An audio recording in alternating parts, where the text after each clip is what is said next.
Đâu xỉa rồi đó. Phải lô.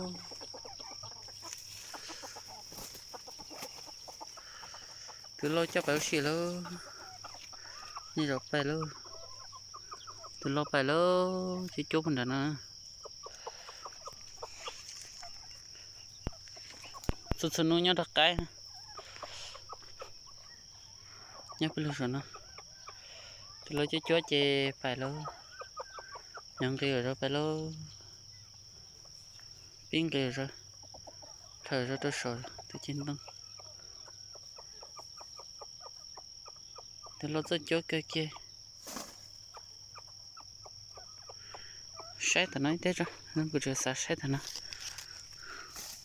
Chỉ từng con nè. Cho nên chẳng con nè chở po. Ở từ po trở chạy từ ít từ lâu rồi.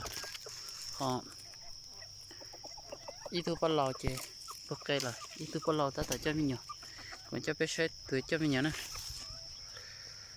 Giờ kia họ lô. Từ lâu cho một con trà nè. Thì bé sẽ ok rồi nó. Tí cho nó có sẽ chỉ cho khách của nè. Giờ lô. Giờ cho nông con trà. Rõ từ xưa. Giờ kia trở đi từ xưa lô. Trở từ rung co. Đó nè. Xong rồi ra con đá nó á. Rồi nó cho bé một sơ kia. Để có xếp cái kia. Xong rồi ra.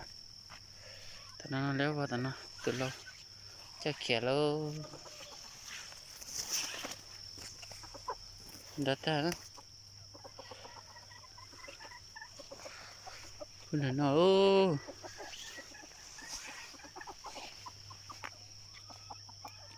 Như này nè, nhớ chờ rồi. Sắp bật cái, cho cái sẽ.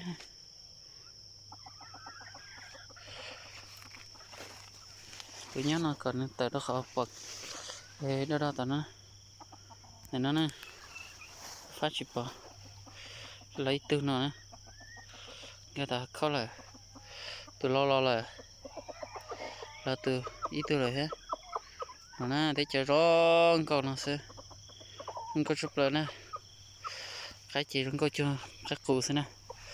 Ngó cờ tờ đó tờ khó. Tờ. Mà là cái mà chuyện nhóc nó. Tại sao tờ là. Kiếm cờ tờ đó khó bỏ. Ê, đừng đo thế là bỏ đó. Thật nhớ khỏi phát này chỉ bỏ đi. Cứ xong xem nè.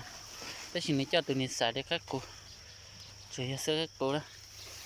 Không có tài ra đi. Nó nè.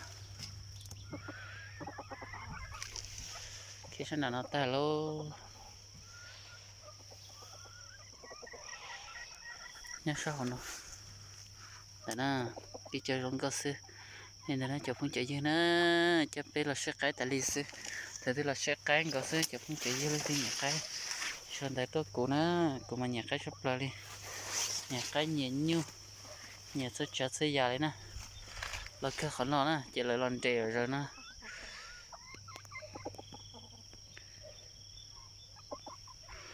Rong có cơn gồ đó.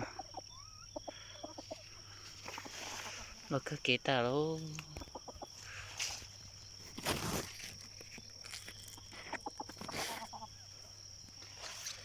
Mất bữa đó thì họ tí thì nó hết phải sai nè.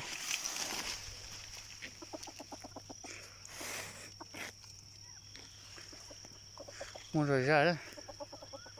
Từ lâu chắc khỏe lô. Xong rồi bay lại. Ít thứ một bắt đuôi là đấy chỉ tốt nó. Nên là nó chả không chạy cho biết là sát cái nó xưa. Lulu sẽ hở mà cho nó biết sai mà thay biết sai nè.